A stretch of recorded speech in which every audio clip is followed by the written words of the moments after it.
ಬೀದರ್ ಜಿಲ್ಲೆಯ ಔರಾ ತಾಲೂಕಿನ ಮಹಾರಾಜವಾಡಿ ಗ್ರಾಮದಲ್ಲಿ ಕುಡಿಯುವ ನೀರಿನ ತೀವ್ರ ಕೊರತೆ ಉಂಟಾಗಿದೆ.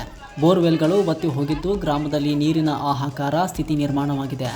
ಈ ಘಟನೆ ಬೀದರ್ ಜಿಲ್ಲೆಯ ಔರಾ ತಾಲೂಕಿನ ಜಂಬಗಿ ಗ್ರಾಮ ಪಂಚಾಯಿತಿ ವ್ಯಾಪ್ತಿಯ ಮಹಾರಾಜವಾಡಿ ಗ್ರಾಮದಲ್ಲಿ ನಡೆದಿದೆ. ಬಿರು ಬಿಸಿಲಿನ ತೀವ್ರತೆ ಹೆಚ್ಚಾದ ಹಿನ್ನೆಲೆಯಲ್ಲಿ ಇತ್ತೀಚಿನ ದಿನಗಳಲ್ಲಿ ನೀರಿನ ಸಮಸ್ಯೆ ತೀವ್ರಗೊಂಡಿದೆ. 1000ಕ್ಕೂ ಹೆಚ್ಚು ಜನಸಂಖ್ಯೆ ಇರುವ ಮಹಾರಾಜವಾಡಿ ಗ್ರಾಮದ ಗ್ರಾಮಸ್ಥರು ಈ ನೀರಿನ ಕೊರತೆಯಿಂದ ನೇರವಾಗಿ ತೊಂದರೆ ಅನುಭವಿಸುತ್ತಿದ್ದಾರೆ. ಬಿರು ಬಿಸಿಲಿನ ಪರಿಣಾಮವಾಗಿ ಗ್ರಾಮದಲ್ಲಿನ ಬೋರ್ವೆಲ್ಗಳು ಬತ್ತಿ ಹೋಗಿದ್ದು ನೀರಿನ ಮೂಲವೇ ಇಲ್ಲದಂತಾಗಿದೆ. ಜೊತೆಗೆ ಪರ್ಯಾಯ ವ್ಯವಸ್ಥೆಯ ಕೊರತೆಯೂ ಸಮಸ್ಯೆಗೆ ಕಾರಣವಾಗಿದೆ.